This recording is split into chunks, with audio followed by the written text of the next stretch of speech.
दोस्तों आज की इस वीडियो में हम जानेंगे कि जॉन्डिस क्या है और जानेंगे कि आखिर जॉन्डिस होने का कारण क्या होता है और साथ ही साथ जॉन्डिस में यूज होने वाली मेडिसिन के बारे में जानेंगे कि आखिर जॉन्डिस होने पे क्या सिम्टम यानी लक्षण क्या क्या होते हैं और कैसे हम किसी व्यक्ति को देखकर जान सकते हैं कि उसको जॉन्डिस हुआ है। इस वीडियो में हम जानेंगे कि जॉन्डिस के बेसिक बीमारी के बारे में और उसमें यूज होने वाली दवाओं के बारे में जानेंगे। चलिए शुरू करते हैं। पहले हम लोग जानेंगे कि जॉन्डिस क्या होता है यानी पीलिया। जॉन्डिस यानी पीलिया। Jaundice is a condition in which change the colour of skin यानी eye and urine which is called jaundice. पीलिया एक प्रकार की ऐसी अवस्था होती है जिसमें आँखों एवं त्वचा और पेशाब का रंग बदल जाता है। यह पीले रंग में बदल जाता है जिसे पीलिया कहते हैं यानी जॉन्डिस कहते हैं। दोस्तों कि आप लोग समझ गए होंगे कि जॉन्डिस क्या होता है। हम लोग देखेंगे कि किस कंडीशन में जॉन्डिस हमको पता चलेगा कि उस व्यक्ति को जॉन्डिस हुआ है। Jaundice is mainly due to increase condition of bilirubin यानी बिलिरुबिन ये एक तरह की पिगमेंट है यानी येलो पिगमेंट इसको बोला जाता है। जब बिलिरुबिन की मात्रा बहुत ज़्यादा बढ़ जाती है तब पीलिया होती है यानी बिलिरुबिन एक प्रकार का पीला पिगमेंट होता है यानी वर्णक होता है। तो जानेंगे कि कितना बिलिरुबिन लेवल हमें होना चाहिए और कितना से अधिक होगा तो हम जानेंगे कि उस व्यक्ति को जॉन्डिस हुआ है। यानी कि in normal condition bilirubin level 0.1 से लेके 1 mg/dl होना चाहिए। यानी सामान्य अवस्था में बिलिरुबिन की मात्रा 0.1 से 1 mg/dl होगा तो यानी उन्हें जॉन्डिस नहीं हुआ है। अगर वो बिलिरुबिन का लेवल बढ़ के पीलिया 2.0 से लेकर 3.0 mg/dl बढ़ जाती है तो हम जानेंगे कि उस व्यक्ति को जॉन्डिस हुआ है। जानेंगे कि कितने टाइप ऑफ जॉन्डिस होता है यानी कितने तरह की जॉन्डिस हम देखते हैं। जैसे कि प्री हेपेटाइटिस जॉन्डिस यानी हेमियोलोइटिक जॉन्डिस इसको बोलते हैं। दूसरा नंबर है हेपेटाइटिक जॉन्डिस और तीसरा नंबर पोस्ट हेपेटाइटिक जॉन्डिस। अगला हम जानेंगे कि किस कारण से जॉन्डिस हमें होता है यानी क्या कॉज होता है। पहला है बैक्टीरियल इन्फेक्शन यानी जीवाणुओं के संक्रमण हो जाने पे। दूसरा है वायरस इन्फेक्शन यानी विषाणु के संक्रमण हो जाने पे। तीसरा है एनीमिया यानी रक्त ब्लड की कमी हो जाने पे।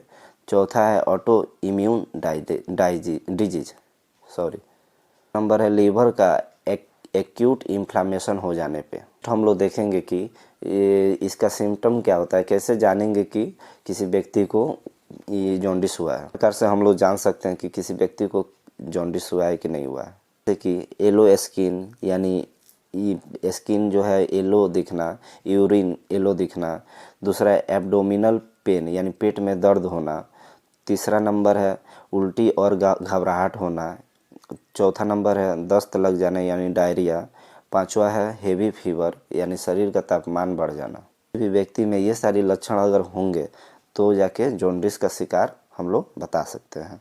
लोग कंट्रोल कैसे, हाउ टू कंट्रोल जॉन्डिस यानी कंट्रोल कैसे कर सकते हैं। पहला है मल्टीविटामिन टैबलेट यानी मल्टीविटामिन टैबलेट लेकर। दूसरा है फोटोथेरेपी यानी फोटोथेरेपी के द्वारा हम लोग कर सकते हैं, जैसे कि छोटे बच्चों को ज़्यादातर फोटोथेरेपी दिया जाता है। तीसरा है फ्लूइड मैनेजमेंट। चौथा नंबर है एंटीबायोटिक। पांचवा है एंटीवायरल मेडिसिन। इन सारे तरीकों से जॉन्डिस को कंट्रोल कर सकते हैं। दोस्तों आप लोग समझ गए होंगे कि जॉन्डिस को कैसे कंट्रोल हम लोग कर सकते हैं। हम लोग जानेंगे कौन कौन से दवा हम लोग जॉन्डिस के दौरान ले सकते हैं। पहला मेडिसिन देखेंगे, यह एक तरह की एंटीबायोटिक मेडिसिन है, क्लेवेम इंजेक्शन। इसका कंपोजिशन है एमोक्सिसिलिन। यह मार्केट में एमोक्सिक्लेव के नाम से कहीं भी मिल जाएगा। डोज क्या है 1.2 GBD दिन में 2 बार हम लोग दे सकते हैं डॉक्टर के सलाह के अनुसार। हम लोग देखेंगे यह सिरप होता है डुप्लेक। यह एक तरह के लैक्टुलोज कंपोजिशन होता है इसका साल्ट। डोज इसका है 5 mg/BD दिन में 2 बार हम लोग दे सकते हैं। ये मार्केट में आपको डुप्लेक के नाम से यह एक तरह के सिरप आपको मिल जाएगा। नेक्स्ट हम लोग देखेंगे यह एक तरह की टैबलेट है यूडिलिव टैबलेट यानी यूडिलिव 300। कंपोजिशन है इसका अर्सोडियोक्सीकोलिक एसिड। डोज है इसका 300 mg/BD दिन में 2 बार हम लोग इसको ले सकते हैं। नेक्स्ट हम लोग देखेंगे पिपजो इंजेक्शन। इसका कंपोजिशन है पिपरासिलिन टेजोबैक्टम। इसका डोज है बीडी, यानी इसे दिन में 2 बार हम लोग इस्तेमाल कर सकते हैं। नेक्स्ट और लास्ट इंजेक्शन हम लोग देख सकते हैं मोनोसेफ इंजेक्शन। इसका कॉम्पोजिशन है सेफ्ट्रियाक्सोन। डोज है इसका दिन में 2 बार हम लोग दे सकते हैं।